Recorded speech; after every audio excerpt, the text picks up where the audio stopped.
É isso aí, vamos começar então mais um podcast aqui do Borogodei. Estamos hoje aqui com a lente Independência Profissional, uma das lentes aqui que a gente está discutindo no Borogodei, na casa da Unesco Souza Transcriativa. Estamos aqui em 4 potências hoje, vários convidados maravilhosos para a gente poder começar essa conversa. E, bom, deixa eu começar me apresentando aqui. Eu sou a Marcela. Eu sou hater de burocracias sem sentido, eu tenho pavor de passarinho, pânico, e eu fiz transição de carreira recentemente porque eu precisava transbordar o meu borogodó para o mundo. E você, Maíra, conta pra gente. Que especial! Eu sou Maíra. Eu acredito em formas subversivas de resolver as coisas. Eu criei um bloco de carnaval só de mulheres em São Paulo. Eu toco saxofone. Eu adoro um docinho, gente, não me aguento. Um chocolatinho, um negocinho. Quero um docinho. Me acho melhor bronzeada.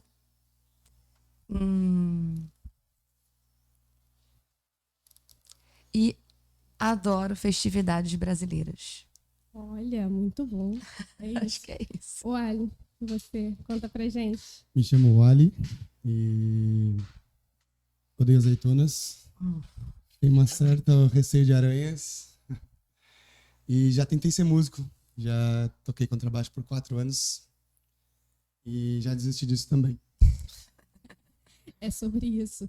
E, Drica, conta pra gente, quem é você?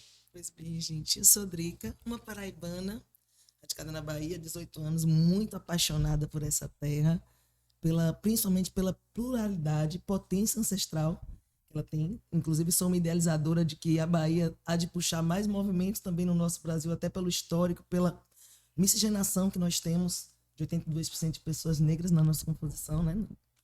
E também sou uma pessoa que amo a festividade, a alegria, gente, o poder da comunicação enquanto grande vetor que potencializa as transformações sociais e humanas. Nossa, que bacana, gente. E aí, pegando o gancho aí desse outro lado que a gente trouxe aqui para além da profissão, né, que é o que a gente vai discutir aqui hoje, que é transbordar o cargo, o crachá, o uniforme. A gente estava conversando um pouquinho antes e a Maíra até falou, você não é o seu trabalho. Então, dentro dessa temática, eu queria saber de vocês como foi o primeiro emprego de vocês? Contem pra gente. Drica, como foi o seu primeiro emprego? O meu estágio ou emprego? Emprego. Pronto, emprego com estágio, na verdade. Fui na área de educação, sou filha de educadora, irmã de educadora.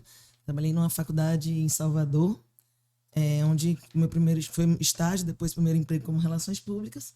E foi muito legal, porque essa ideia de transformação, de evolução, ela tem como alicerce principal a educação.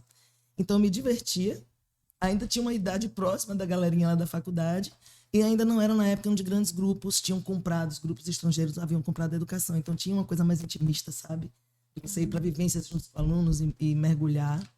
E aí, daí virou uma cachaça. A educação sempre, desde pequenininha, foi algo que eu gosto muito, e é algo que eu acho que é um principal alicerce para a gente conseguir ir para frente. Você acha que você traz, então, dessa sua primeira experiência algo para a Drica de hoje? Sem a menor dúvida. Eu acho que, para além da experiência, minha formação mesmo com essa questão da minha mãe, minha irmã, é valorizar a educação e não descartá-la nunca.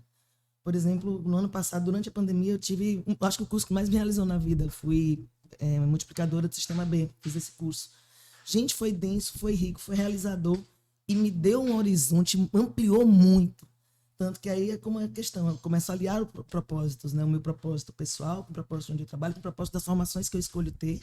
E sair somando com o propósito de vocês, desse movimento lindo que está tendo aqui no Borogodei. Ai, que bacana. E você, Maíra, conta pra gente, qual foi o seu primeiro emprego? Então, cara, enquanto a Drica falava, eu falava, caramba, que sorte que ela teve. Eu desejo que todas as pessoas tenham essa sorte no seu primeiro emprego, sinceramente. É porque eu tive 2 grandes primeiros empregos, assim, que marcaram muito, né? Assim, meu primeiro emprego mesmo foi como recepcionista de um curso de inglês no Calçadão de Campo Grande. Campo Grande é um bairro do Rio de Janeiro que não passa na novela do Manuel Carlos. Então, quem não foi lá, não atravessou a Avenida Brasil, não sabe nem que bairro é esse, para começo de conversa. Isso é verdade. E aí, eu era recepcionista de um curso de inglês. Trazendo essa coisa do que isso traz para mim hoje em dia, na verdade, ali foi que eu descobri que eu era uma ótima vendedora. Hoje, eu não trabalho assim, diretamente com vendas, mas eu tenho essa fama de Maíra. Minha mãe fala, Maíra, não quero teimar com você, porque você é fogo. Se você decidir um negócio, não vai ter argumento que vença o seu argumento. Porque você tem argumento para tudo, é isso que ela fala. E aí, eu acho que ali teve essa coisa de eu tomar essa consciência que eu tinha uma facilidade para vender. E, na sequência, eu entrei para trabalhar num grande banco na época, com 19 anos. Eu era uma das mais novas no banco. E ali, na verdade, eu ganhei muitos traumas nesse primeiro emprego. Discorra sobre. Traumas esses, eu falo que hoje a minha profissão, que eu sou profissionalmente, nasce de revoltas minhas, de questionamentos meus, de um desejo de que as coisas não sejam ruins como para outras pessoas como foram para mim. A minha relação com o mundo profissional foi um pouco dolorida, até porque por muito tempo eu acreditei que aquele era o único caminho possível, né? Era essa história que me contavam e eu meio que, eu sou revoltada, eu que sou insubordinada, eu preciso me adequar. Eu que tô fora do lugar, né? Exato. O mundo sempre foi assim, não sou eu que cheguei agora nesse mundo que vou fazer algo. Então, assim, meus primeiros empregos não foram lá uma coisa deliciosa. Óbvio que tudo traz um aprendizado, mas eu sou contra o aprendizado por sofrimento. Nessa coisa de, tudo que é bom é sofrido. Não precisa morrer para ver Deus. Você sofreu, mas você aprendeu. Amor, eu preferia ficar sem saber, amor. Eu preferia não saber de nada do que eu sei por causa do sofrimento. Eu ficava por isso mesmo. Então, a história foi essa. Tiveram esses dois grandes marcos, assim, o curso de inglês e depois caixa de banco. Tiveram aprendizados. Alguns eu evitaria, preferia não ter sofrido. Mas podia ter aprendido de outra forma. Podia ter aprendido uma coisa mais amorosa ali, né? Sim. Não foi bem assim. Não quero que mais gente passe por isso que eu estava admirando. Que bom que ela achou um negócio que ela achou bom, porque muitas outras histórias que eu ouço não são tão felizes assim, né? Mas é isso. Mas isso trouxe você para Subversiva hoje. Trouxe, no final das contas, quando eu resolvi abrir a minha própria empresa e fazer consultoria e aula, foi muito por conta da minha indignação. Eu fui ficando indignada com o mundo do trabalho.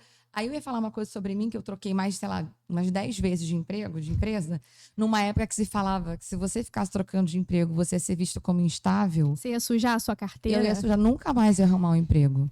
Só que, assim, ninguém ia te querer. Não ia, ninguém. Eu não acho que eu sou uma pessoa instável. Eu realmente estava indignada com as situações que eu vivia. Aí eu ia mudando, achando que aquilo ia se alterar em algum momento. Só que não se alterava. E aí eu comecei a estudar sobre isso. Eu sou formada em administração, especializada em marketing, mas eu comecei a estudar, não é possível. Só tem um jeito de trabalhar e todas as empresas trabalham do mesmo jeito, não é possível, meu amor, um mundo desse tamanho.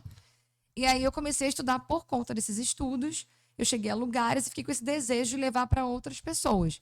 Aí nasce a minha empresa, eu começo a dar aula, começo a dar palestra sobre esses aprendizados que eu tive porque eu estava revoltada. Então, eu sou a favor de mulheres revoltadas, entendeu? Eu acho que isso, uma mulher revoltada é uma potência. Eu não quero estar nervosa, tô. E se reclamar, vai ser pior. Esse é meu lema, entendeu? É isso. Muito bom. Bom, vou aproveitar aqui de experiências boas, assim, e marcantes. A minha, eu acho que é meio característica, assim. Meu primeiro emprego foi vendendo ursinho de pelúcia no shopping. Parece ótimo. Que fofo. Eu vendi ursinho de pelúcia no shopping. Infelizmente, ele durou só 3 meses, porque eu era uma péssima vendedora. Eu não conseguia bater nem a meta para ganhar a base. Então, eu não consegui, nem no Natal. Aí, então, realmente. você consegue perceber que era, tipo, foi algo a ser trabalhado, né? E aí, logo depois, eu falei, não, realmente, ursinho de pelúcia não vai ser a minha área. Acho que eu vou ter que migrar. Eu tinha 16 anos. E aí eu fui trabalhar em casa de festa como animadora de criança. As ideias. Isso, as ideias. E aí essa experiência da casa de festa foi muito transformadora para mim. Porque ali eu entendi o que é gerir pessoas. O que é gerir relações, o que é lidar com expectativas, né? E principalmente o que é gerir o caos. Vocês não fazem ideia do que são 250 crianças numa festa de férias, todas querendo a mesma coisa ao mesmo tempo. Vocês não têm ideia. E que não pode errar, né? Porque às vezes é num aniversário. É uma data que você rolou, perdeu a foto. Não, Olha, mas eu não assim... tenho ideia, não quero ter, sinceramente. Gente, e isso do não pode errar é Não, muito é isso, né? impossível, Você né? não pode errar. A gente tem muito isso de não pode errar, né? Na vida profissional toda a gente lida com essa ideia de que errar não é uma possibilidade. Gente, eu já troquei o nome do aniversariante na hora do parabéns no aniversário de 1 ano. Ficou no vídeo da criança. Toda vez que a mãe dele for assistir aquele Tudo bem, vídeo, vamos pra frente. vai estar eu chamando o João de Pedro. E é isso, sabe? E tá tudo bem. E aí você aprende, você cria um jogo Dá de o peso cintura. certas coisas, né? Exato, você aprende a O criar. mundo Então, não acabou. para trazer para o que eu faço hoje, né? Hoje eu também tenho uma empresa de consultoria e de comunicação como acessibilidade e como vetor de transformação. Foi muito importante essa parte do se comunicar e do gerir expectativas e conseguir transitar entre diferentes cenários e pessoas com uma certa mobilidade. E quando a gente fala de profissão e de borogodó para além do crachá, né? Eu fiz tudo isso e eu sou advogada de formação. Revelou aqui, ó. Pois é. Deixa eu contar meu lado obscuro.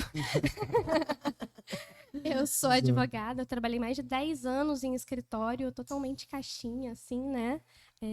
E nesse processo de mulheres indignadas, acho que a gente pode trocar o nome depois do podcast para Mulheres Indignadas e o Wally.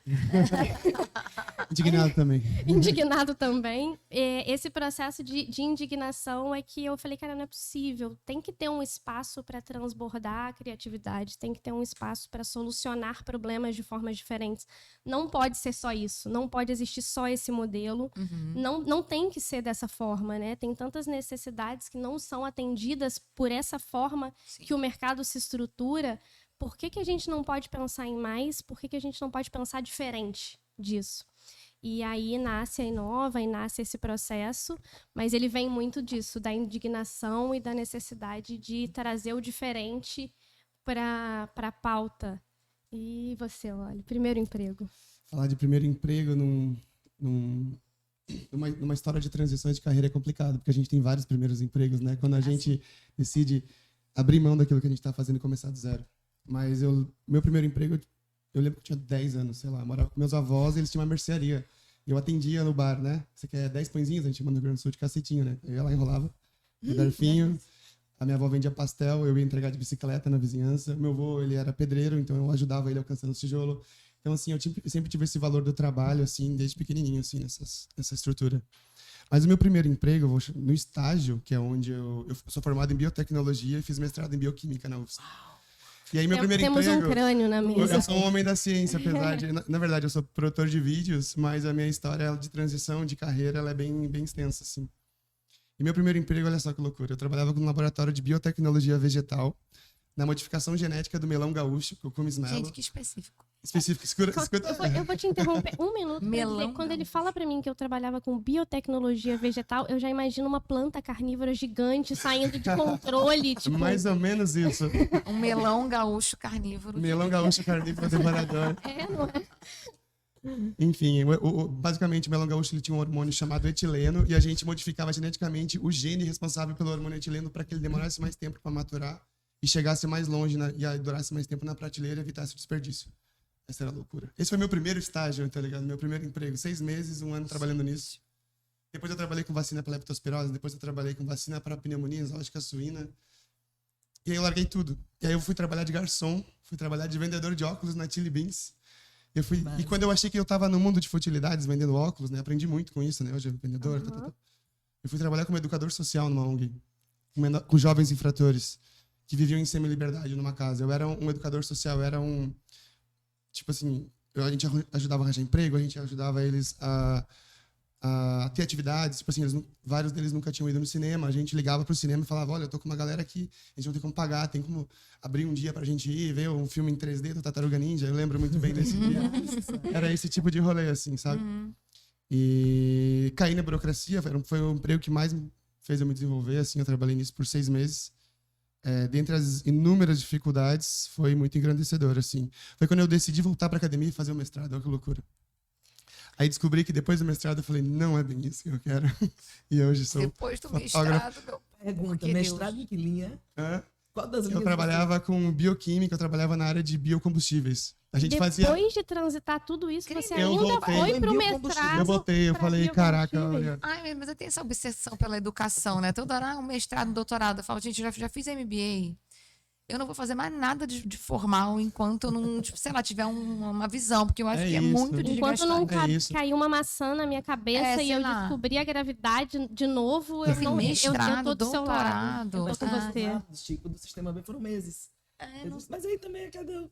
A gente É, ressignifica sim. o diploma hoje, né? Ele não tem mais aquele peso, aquela coisa... Exato. Mas tudo que eu tava fazendo era um caminho traçado, né? Pra E você publicar dessas artigos. experiências, o que você traz hoje para sua visão de filmmaker, de fotógrafo, de Nossa. artista? Hoje eu sou um autodidata. Eu aprendi a estudar a metodologia científica, eu consigo aprender uma coisa nova com facilidade, porque eu já passei por perrengues de apresentar seminários, de ir a congressos, de, sabe? Claro que eu quero aproveitar o máximo do que eu tive. Eu De não- fazer podcasts? Não, o podcast com certeza não veio de lá, veio das relações humanas, das pessoas. Isso aqui me aproxima muito das pessoas, né? Eu poder conversar com você, vamos fazer uma imagem ali, vamos fazer... Então, na ciência eu sentia muita falta disso. Eu não tinha a liberdade de me expressar, usar a criatividade. Tudo que você fala dentro da ciência, você tem que pautar em uma bibliografia.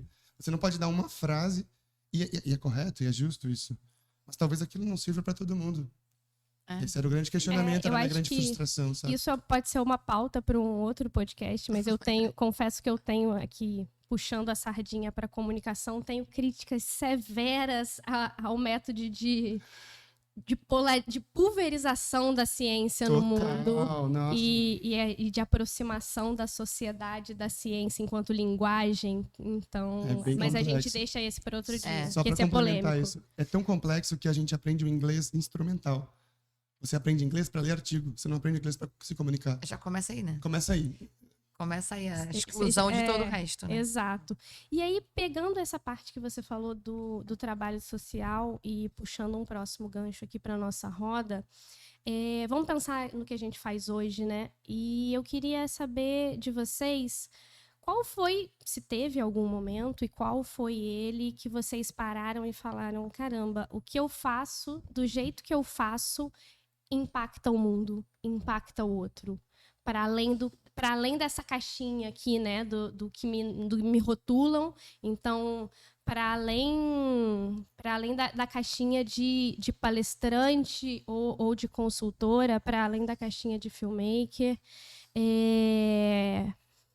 como é que funciona? Eu vou começar com você, Drica. Que momento você olhou e falou assim, caramba, eu impacto?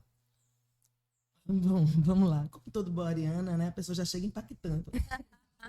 Nasci impactando. Tamo junto. Não, na verdade, assim, eu tenho de fato, você falou uma coisa interessante, Maíra, eu sou muito grata, porque sou muito privilegiada, e aí eu vou entrar na parte mais densa, sou relações públicas por formação, e eu sempre, como relações públicas, que enxerga a comunicação integrada, a gente sempre vê a perspectiva da reputação daquela marca. Com muita legitimidade, você pode pensar em caminhos de responsabilidade social. E aí eu comecei a trabalhar no Porto de Salvador, uma empresa de 185 anos, na Wilson Sons. E que foi o primeiro porto do Brasil da época colonial, nessa cidade que eu tanto amo e que ainda sou devota de Iemanjá. Meu trabalho vem do mar, vem da economia azul, vem lá dos melões que são exportados. Você tem que demorar mais tempo porque tem que chegar na Europa. Tem que chegar na direitinho, Europa, tem que entendeu? chegar na Bahia. Exatamente. Bom, então eu tive a sorte de trabalhar com a comunicação no Porto e me engajar em projetos na onda que hoje em dia eclodiu há 2 anos, principalmente no Brasil, mas embora seja de 2004, que é a onda de ESG, os impactos da organização em seu ecossistema, pautado em meio ambiente, governança e social. Uhum. Então, eu tenho a sorte de ter mentores, líderes lá, que acreditam muito nesse propósito da companhia, de que juntos trabalhamos para transformar realidades e entregar futuros melhores.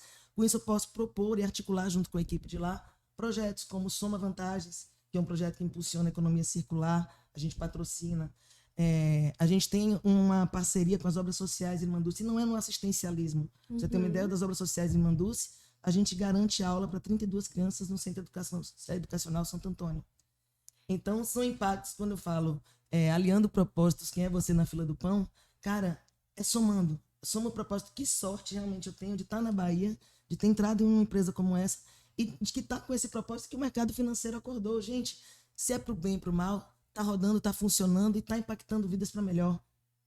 E Com graças a Deus eu certeza. confio no que a gente está fazendo lá. E é isso, né? Você ali dentro de uma empresa como a Wilson Sons, de 185 anos, Isso. né? Que você falou, como um vetor de transformação para muito além do que poderia ser um cargo de relações públicas, né? É Perfeito. você expandindo essa sua vontade transformadora, esse seu borogodó, como a gente chama aqui na Casa Unesco Souza Transcriativa, para impactar o seu redor, né? Para impactar o outro, para impactar a sociedade. E que bom e que sorte realmente. E falando em sorte, nunca foi sorte, né? Independência ou sorte, nunca foi sorte. Que você tem de ter a oportunidade de estar num ambiente tão fértil que te apoia e te dá esse respaldo para impactar, principalmente agora, mas independente dessa onda que eu acho muito positiva de ESG. Perfeito. E uma coisa que é importante registrar é que quando você começa a se movimentar, você tem o seu propósito. Parece que o universo começa a articular uma força que é espontânea. Na Bahia, isso pulsa muito facilmente. Você começa a ver veículos da cidade, enfim, que também estão somando ali. Você começa a ver ONGs, você começa a ver movimentos como esse aqui, da Transcriativa, que está na mesma vibe, na mesma vibração, e você vai somando forças de um jeito fluido. E aí você começa a sentir o impacto, você diz assim, Adriana, me dê indicadores pontuais. Não, eu sei que eu estou engajadinha e tentando fazer o meu melhor em algumas coisas que eu acredito que estão me realizando. E que eu vou aprendendo e vamos nessa, e o negócio está crescendo mais, né, minha gente? É isso. E você, Maíra? Tô ouvindo ela falar essa coisa do final, principalmente. Eu sempre falo que essa coisa de fluxo, não sei o quê. Eu falo, gente, parece papo de jovem místico, mas eu juro, eu não sou jovem mística. E essas coisas acontecem, mas é que assim, eu acho que não é simples você achar o lugar onde você meio que deveria estar. Mas na hora que você acha, é como se você falou, não tem uma métrica exata, mas você sente que é aquilo, é uma coisa.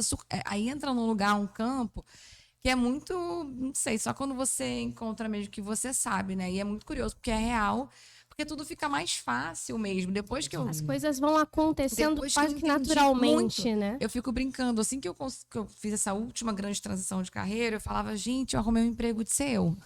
Parece que eu sendo eu, falando as coisas que eu acho, que eu penso, que eu estudo, tá sendo muito útil para as E pessoas. ainda te pagam para isso. Eu falei, não acredito. Não acredito que vocês estão me pagando para me ouvir falar 1 hora, gente. Que isso? Eu fico muito deslumbrada. Aí, respondendo a pergunta que você falou, de quando que você percebeu que você impacta as pessoas, tem essa coisa mais direta ali da palestra e tal, que assim, quando a gente é CLT, e eu sou uma defensora da CLT, porque senão o Brasil eu acho que ia virar um caos, mas dado que eu consegui sair e ocupar esse lugar, para mim, privilegiado de conseguir abrir uma empresa e tal, essa coisa de ganhar por hora é uma coisa que, assim, eu não imaginava quanto alguém ganhava por hora. Eu lembro que a primeira vez que eu ganhei um determinado valor para falar 1 hora, eu falei assim, como assim, amor? Que é isso? Tem gente que trabalha um mês inteiro para ganhar isso. Essa desigualdade social, mas assim, ao mesmo tempo essa relação diferente com o dinheiro. Mas é engraçado, assim, eu percebo esse impacto, porque é isso, eu trabalho falando, né, palestra, dou aula, então você Essa vê... diferença entre preço e valor da hora, né? É uma coisa muito louca, que eu ainda vou fazer 3 anos ainda na minha empresa, ainda fico assim, meu Deus, essa proposta que eu mandei, eu não tenho 6 anos, sabe? Que isso? Vão me pagar esse negócio para falar, que isso? Eu fico ainda assustada. Mas eu vou te falar que o que tem mais me dado essa virada de chave é que no comecinho da pandemia, que foi logo depois que eu abri minha empresa, porque eu não sabia que ia ter pandemia, eu achei que era um ótimo momento para abrir uma empresa, mas tá tudo bem. Eu comecei a gerar conteúdo na internet, tanto no Instagram quanto no LinkedIn.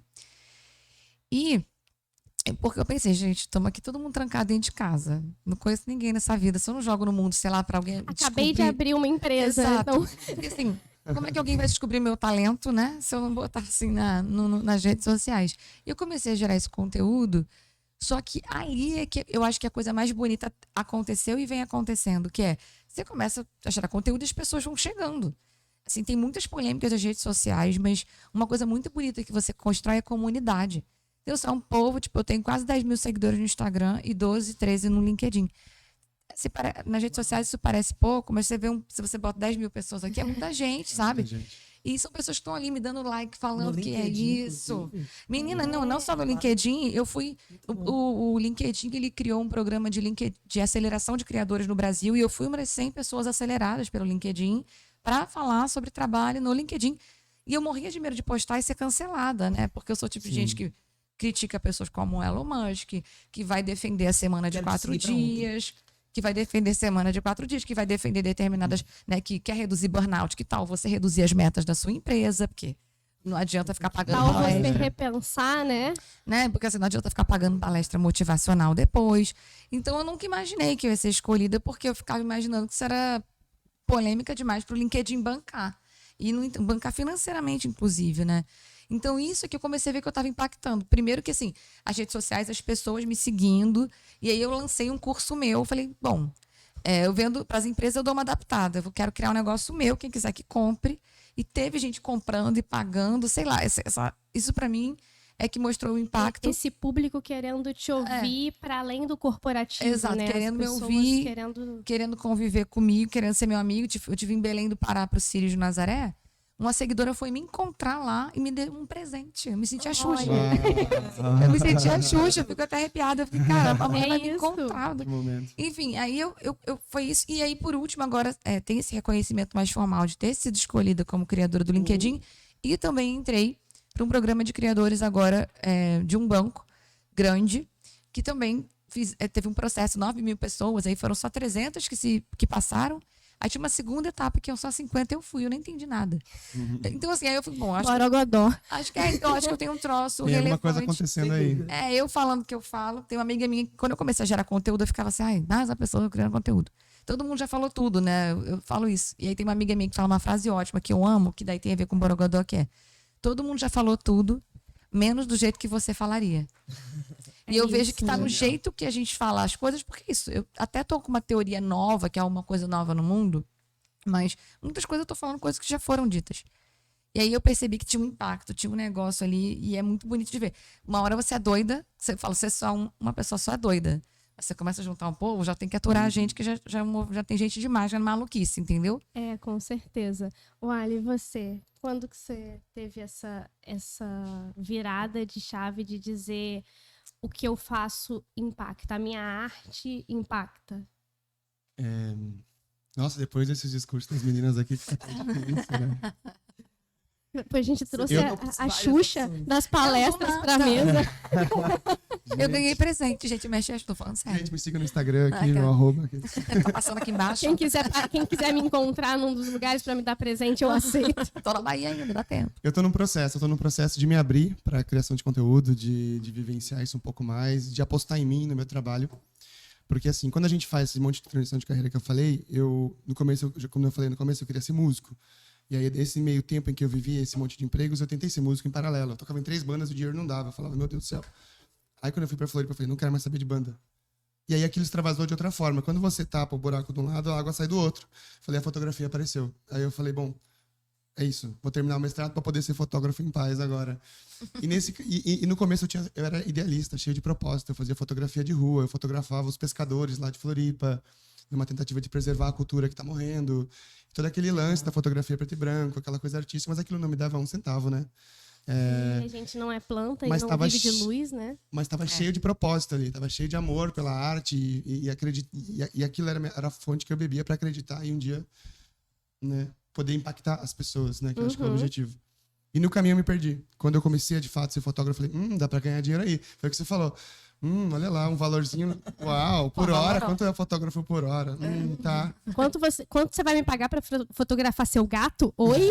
É isso mesmo? É isso aí. E aí, dentro da fotografia, foi isso, sabe? E foram todos os nichos, experimentei todos os nichos, sabe? Até começar a me encontrar num evento, eu gosto disso, eu gosto de ser o fotógrafo de guerrilha, tá na correria, não sei o que, tem dinheiro legal. Floripa é uma cidade turística, tem muito evento, então tamo lá, entrei na bolha, porque lá é uma bolha, né, na cena, entrei, tô dentro, e agora? Comecei a virar um devoto disso, correr atrás da corrida do rato, como diria Bob Marley, né, atrás do dinheiro, comprar equipamento Entrou na melhor, rodinha. E deixei de lado meus planos, sabe? Então tá aqui hoje é o meu reencontro. Vir pra cá em fevereiro e ter gente apostando no meu autoral. Cara, você já sabe o que fazer. Pega a câmera e vai. Cria. Que massa. Não Bota importa. o seu olhar aqui, né? Entendeu? Traz E a aí, sua visão. empresas, quando eu vim em fevereiro pra cá, eu fiz um vídeo me apresentando, contando sobre meu Borogodó, um vídeo de 5 minutos. Eu nunca tinha feito um vídeo de 5 minutos com uma locução minha. Eu falei, olha que loucura. Eu lá, olá, meu nome é Wallace. Tá vendo? O dia de Xuxa chega pra todo mundo. Pô, foi minha tentativa ali de ser Xuxa ali e tal.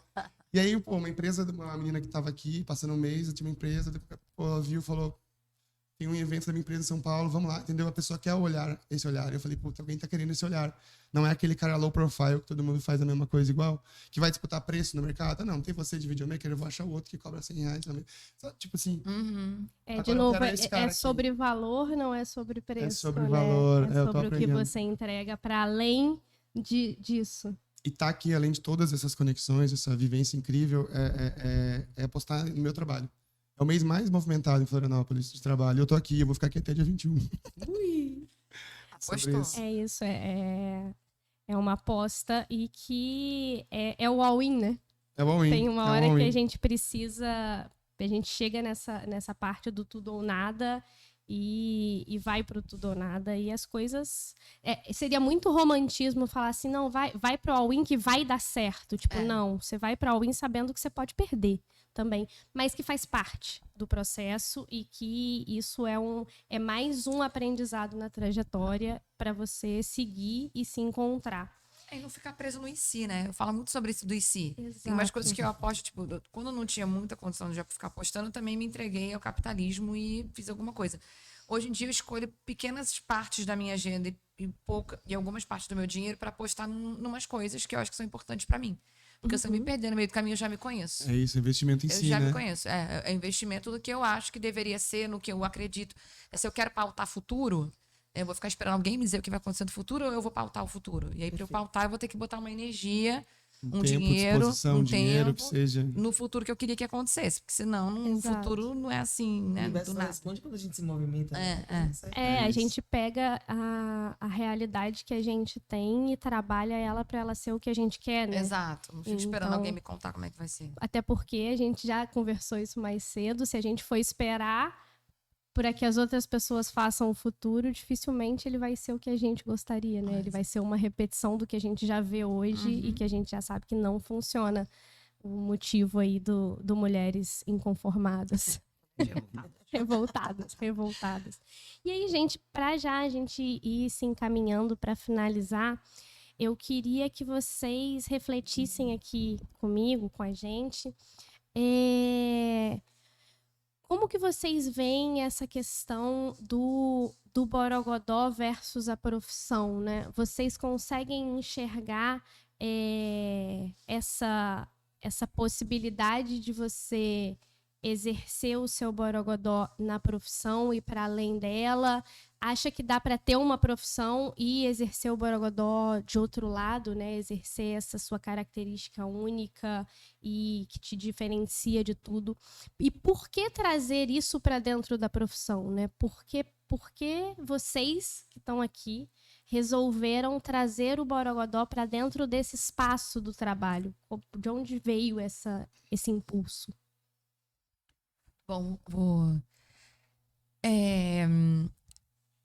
Então, acho que a gente viveu, pelo menos aí os 30 a mais, foram muito ensinados a uma coisa de você tem que se enquadrar determinados padrões. Eu até brinco que tinha um casual Friday nas empresas, né? Só às sextas-feiras você podia se vestir de você mesmo. Você pode ir de calça jeans. No resto da semana você tem que se fantasiar de adulto, né? Eu acho que conforme esse movimento tecnológico de inovação foi ficando muito forte, descobriu-se que aquela fora da caixinha. Fala, cara, é muito fácil falar fora da caixinha e não mudar nada nos padrões de trabalho e não permitir que as pessoas sejam quem elas são o tempo inteiro. Você tem ainda hoje avaliação de performance por comparação de indivíduos.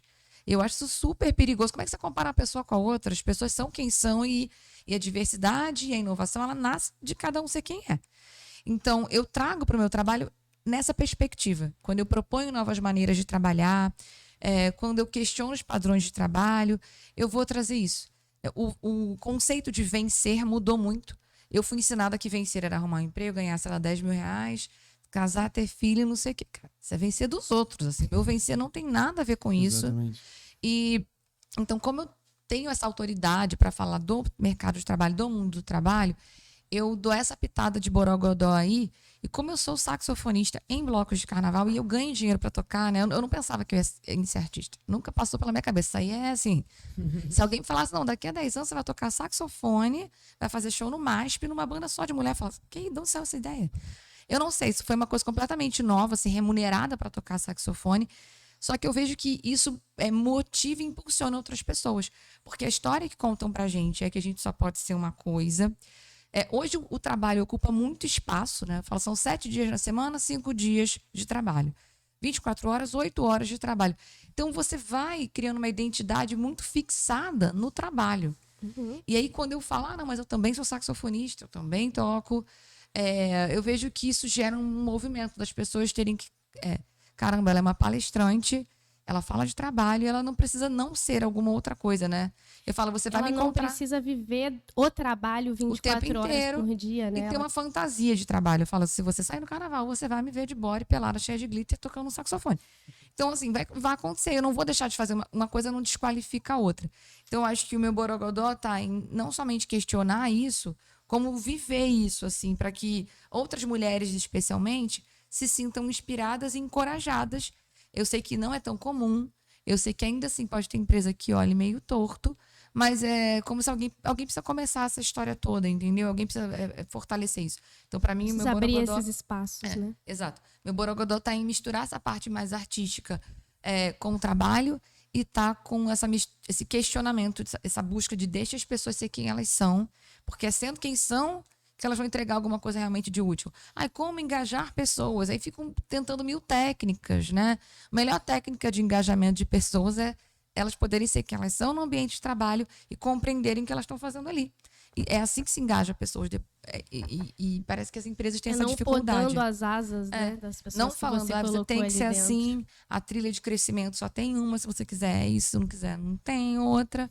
Esse jeito, né? Feedbacks que eu já tomei.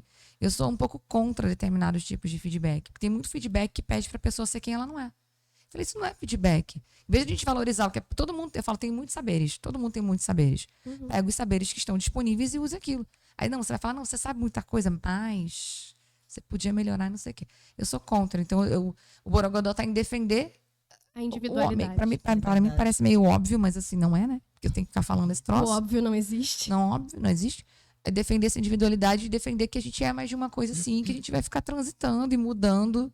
Pode ser que ano que vem eu seja outra coisa. Eu falo isso para meus seguidores. Eu falo, vocês se preparem. Se depois eu virar outra coisa, não vai dizer que eu não avisei. Porque eu tô falando, não me responsabilizo. Eu não sou essa identidade, eu não sou apegada a ela. Eu posso virar alguma outra coisa e é isso aí mesmo. Que bacana. E Drica, conta pra gente. Cara, Maíra falando, eu ouvi isso uma vez e me apropriei também desse discurso. Eu acho que essa situação toda do Covid, ela veio muito pra cara da sociedade de, quem você é no trabalho é quem você é em casa. A mãe, a filha, a profissional, é tudo um só. Eu sempre fui muito embolada, assim, eu sou intensa e também acabo misturando as coisas, o lance do Ares, né? Assim. Então, acima de tudo, o que é que todo mundo quer, minha gente? Ser feliz. Por que a gente fala de coletividade, que todos somos um só e que o fora não existe? É porque nós fazemos parte, literalmente, de um todo. E para a gente se realizar, para que a gente seja feliz, a gente tem que ser quem nós somos, não tem que ter amarras, tem que fazer o que você acredita que dá certo. E você faz, isso você não faz se não aliar o borogodó à sua atividade, à sua formação técnica. Senão você não vai ser feliz. E aí, se não for feliz, não é divertido, não vale a pena. E você não tem brilho no olho, não tem tesão, sacou? Então, assim, eu acho que o borogodó que eu procuro imprimir é alinhando todas as facetas, todas as vertentes que nós temos como pessoa, como cidadã, como mulher, como nordestina, como profissional, e, enfim. Que legal. Eu acho essa discussão muito bacana, né? Sobre essa... E aí talvez o Ali possa trazer uma outra visão aqui pra gente, uma visão masculina, porque para nós mulheres, embora a gente tenha sempre o espaço para ser multitarefa, a gente não tem espaço para ser múltipla, né? A gente pode ser multipotencial servindo a um propósito específico, mas a gente não pode ser múltipla. Você não pode ser palestrante e tá de body e glitter tocando saxofone no carnaval com a bunda de fora, né? Eu não posso ser formada em direito e ter a ponta do cabelo rosa e desenhar com canetinha, tipo, né? Ou chegar no fórum com um blazer rosa, tipo, oi? São micro detalhes, gente. É tudo. Então, assim, você não pode ser múltipla, você não pode. Então, eu acho que esse potencial de, olha, eu posso ser excelente no que eu faço e excelente em tantas outras coisas e juntar tudo isso para transbordar uma individualidade ainda maior e criar um impacto ainda mais verdadeiro para o outro. E eu acho que isso é muito sobre a gente ser quem é, né? E quando a gente se permite ser quem é, a gente abre espaço para as outras pessoas serem quem elas são. Então, e eu acho que isso tem tudo a ver com o mundo do trabalho também, porque quando você está numa empresa ou numa equipe, né, que você tem um líder ou um diretor ou alguém assim que se permite ser quem é, que aquela pessoa ela é múltipla, aquilo dá uma validade para que todo mundo ela que autoriza os outros. Ela autoriza. Existe uma autorização para que, olha, você pode ser quem você é, porque eu tô aqui e eu sou quem eu sou. Na base de tudo são pessoas, né? Exato. No final das contas, não existe CNPJ, não existe marca, existem pessoas que impactam através dessas ferramentas. É sempre sobre pessoas.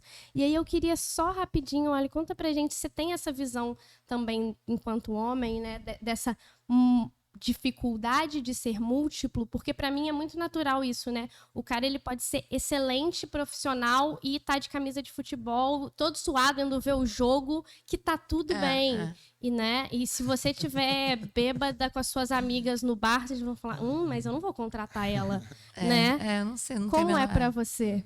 Em primeiro lugar, eu acho que vocês podem e devem ser o que vocês quiserem. Vocês vão ser múltiplas, tudo o que fizerem ainda, né? Multitarefas e múltiplas, eu acho que isso é um dom, inclusive. Eu, por exemplo, não consigo ser tão multitarefas assim, né? Olha bem. E eu não encaro o mesmo problema, né? A gente tem que reconhecer os privilégios, em primeiro lugar.